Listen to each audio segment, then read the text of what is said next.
Olá pessoal, mais uma vez gravando vídeo aqui no canal e hoje eu venho fazer a leitura de mais um artigo que está nessa obra A Fórmula para Enlouquecer o Mundo, do professor Olavo de Carvalho. Tá? Deixarei na descrição do vídeo o link para o livro, quem tiver interesse, para os meus cursos. Tá? Neste mês, até o dia 30, tá tendo promoção na Vide e os meus cursos estão com 50% de desconto. Na descrição também eu deixo o cupom lá para os cursos na Hotmart. Se você também gosta desse conteúdo, se inscreva no canal, ative as notificações, compartilhe os vídeos para que nós possamos ajudar mais pessoas no fornecimento de material intelectual. O nome desse artigo é Fraqueza Suicida. Também é um artigo de 2007. Bom, a fraqueza atrai a agressão, dizia Donald Rumsfeld, cujo malogro político não deve fazer esquecer que foi o arquiteto da mais espetacular vitória militar dos tempos recentes. A ocupação em 15 dias de um país inimigo poderoso e bem armado, cujo sucesso contra as tropas invasoras era anunciado como líquido e certo por toda a mídia esquerdista do mundo. A sentença do ex-secretário de Defesa norte-americano deveria servir de alerta aos antipetistas brasileiros, dos quais muitos se empenham menos em combater o adversário do que em esquivar-se pudicamente da rotulação de conservadores e direitistas que fossem homens de coragem ostentariam com orgulho. 40 anos de hegemonia cultural gramsciana fixaram tão bem na mente popular o dogma do monopólio esquerdista das virtudes que preservá-lo contra a mera suspeita de que possa haver algo de bom na direita se tornou prioridade máxima para os próprios direitistas. Tão longe levam eles a obediência a esse mandamento que, mesmo quando querem denunciar os crimes mais escabrosos da esquerda, se apressam em advertir que o fazem sem o menor intuito político, o que equivale a reconhecer que só a esquerda tem o direito de fazer política. É interessante esse medo incutido na mente dos direitistas. É muito claro numa situação de censura que está ocorrendo no Brasil, de uma determinada empresa, que eu não vou citar o nome, mas é uma empresa grande, que fez todo o seu público, fez todo o seu patrimônio baseado no fornecimento de conteúdos de direita conservadores, ao mesmo tempo que posavam de apolíticos. E acabaram tomando censura durante o período eleitoral. Então, sempre posando de limpinhos, de isentos, como se isso fosse possível dentro da vida política.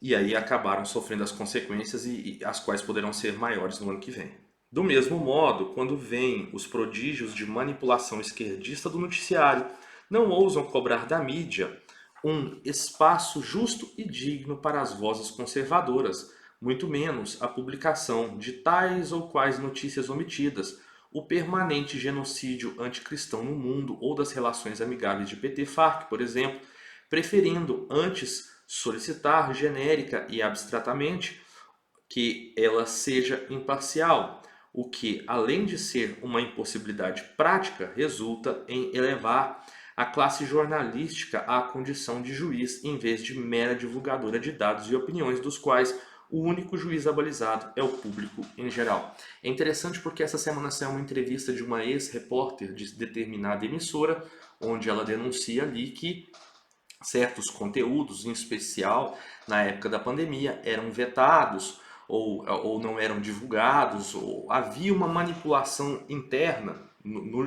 Em suma, é que havia uma manipulação interna e uma peneira relacionada a certas divulgação de certas notícias aí.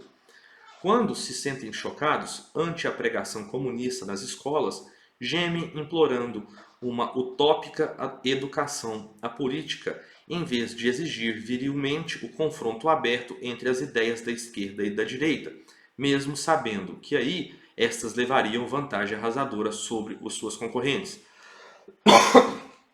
Isso é bem interessante, esse ponto aqui de uma educação apolítica, porque houve uma situação aqui numa escola católica da minha cidade, onde ali fizeram um debate entre que seriam de direita e esquerda, mas aí escolheram um professor de esquerda e a representante de direita era uma determinada irmã filiada ali com ligações a uma entidade religiosa, mas que ao mesmo tempo essa entidade religiosa era esquerdista.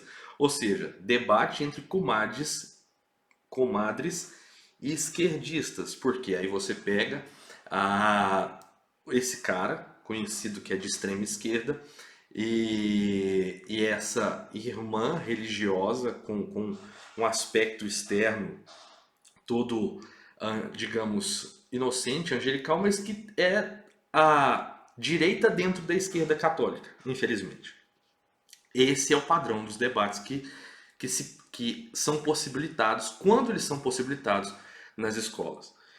Similarmente, quando querem protestar contra a ocupação comunista dos púlpitos, dizem que a igreja deveria ficar fora da política, em vez de exigir, como deveriam, que ela cumpra a missão política que lhe cabe, que sempre lhe coube e que, ao longo dos séculos, ela sempre cumpriu, que é a de educar e mobilizar os fiéis para a defesa permanente e incondicional dos princípios e valores que justificam a sua própria existência como instituição. Princípios e valores esses que são o que há de mais oposto e hostil a toda mentalidade revolucionária, seja ela socialista, nazista, fascista, anarquista, o diabo.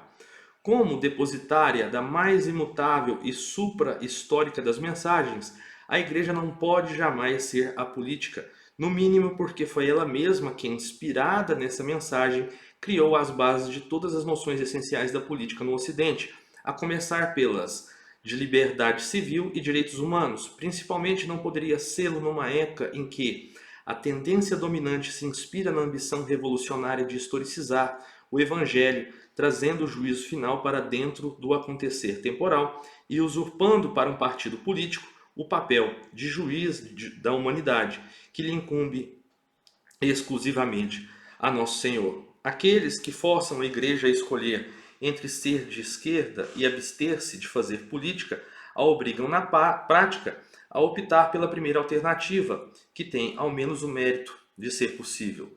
Todas essas precauções, toda essa pusilanimidade, todas essas concessões ao adversário não impedem, antes estimulam que este os carimbe, não só como direitistas, mas como extremistas de direitas e golpistas, e mobilize contra eles todas as armas do ridículo e da intimidação. A sucessão de humilhações que assim atraem sobre si, mesmo culmina na decisão do arcebispo Odilo Scherer de proibir a missa do movimento Cansei na Catedral da Sé, espaço reservado, como se sabe, aos dignos e cristianíssimos membros do PCC, do MST, da CUT, etc.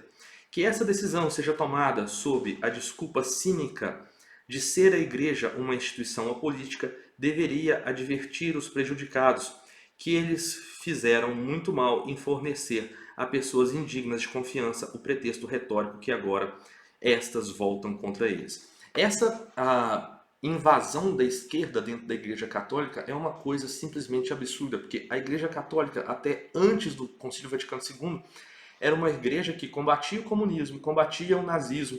Basta vocês verem o livro, por exemplo, Desinformação, que vai mostrar como o Papa Pio XII salvou muitos judeus na época da Segunda Guerra Mundial. As encíclicas papais que combatiam o comunismo, Papa Pio XII e outros. Tem um livro do padre Paul Kramer, que eu já citei em outros vídeos anteriores, tá? Que mostra documentalmente as fontes da invasão de esquerdistas dentro da Igreja Católica, justamente com uma mentalidade, um movimento político que era expurgado, né? Mas aí nós temos o Pacto de Metz, né, entre a Igreja Católica e a Igreja Ortodoxa, para não falar mal do comunismo, no Concílio Vaticano II, e hoje eu sou exemplo disso, eu sei dessa situação, porque na minha cidade dificilmente você vai achar um padre que não seja comunista. Eu hoje, atualmente, eu não conheço nenhum, na verdade, Mas eu posso dizer que o padre mais famoso, mais conhecido e que tem a missa mais famosa da minha cidade é um apoiador inveterado da esquerda, sendo que o decreto do Papa já dizia que todos aqueles que colaboram com instituições de esquerda estão automaticamente excomungados. Será que a missa desse padre é realmente válida? Não sei. É uma pergunta que eu estou levantando, mas que vem de encontro ao que aquilo que o professor Olavo de Carvalho está dizendo aqui nesse artigo. Vamos dar sequência. Só falta agora a direita nacional, numa apoteose de bom mocismo, continuar se dirigindo a esses manipuladores astutos como se fossem porta-vozes autorizados do próprio Jesus Cristo sobre a terra. Recusar-se a enxergar que a Igreja Católica no Brasil é revolucionária e cismática é o cúmulo da covardia intelectual. Pela sua colaboração pertinaz e maliciosa com a Revolução Comunista no continente, muitos dos nossos bispos e arcebispos já estão, segundo a letra e o espírito do Código de Direito Canônico, excomungados há tempo. O decreto contra comunismo, assinado por Pio XII e confirmado por João XXIII, não deixa a menor margem de dúvida quanto a isso. Não há nada a solicitar a esses prelados traidores. O que há a fazer, o que os conservadores brasileiros fariam se tivesse um pouquinho de fibra, é juntar as provas e solicitar ao Vaticano que a excomunhão, já vigente de fato, seja subscrita oficialmente. Dirigir-se àqueles servos do comunismo com a filial solicitude devida a autênticos príncipes da Igreja é uma baixeza inominável. Não contem comigo para isso. 20 de agosto de 2007.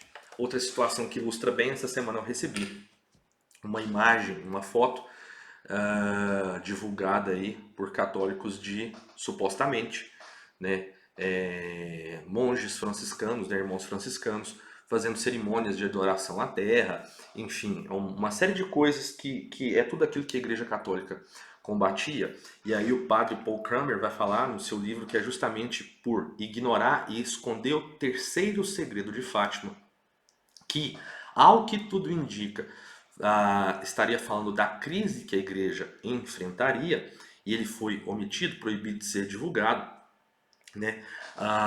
O que já previa esse declínio da igreja, né? Hoje a Igreja Católica, infelizmente, deixou de cumprir o seu dever como evangelizadora e educadora da sociedade e passou a ser um mero braço do PT, pelo menos no Brasil.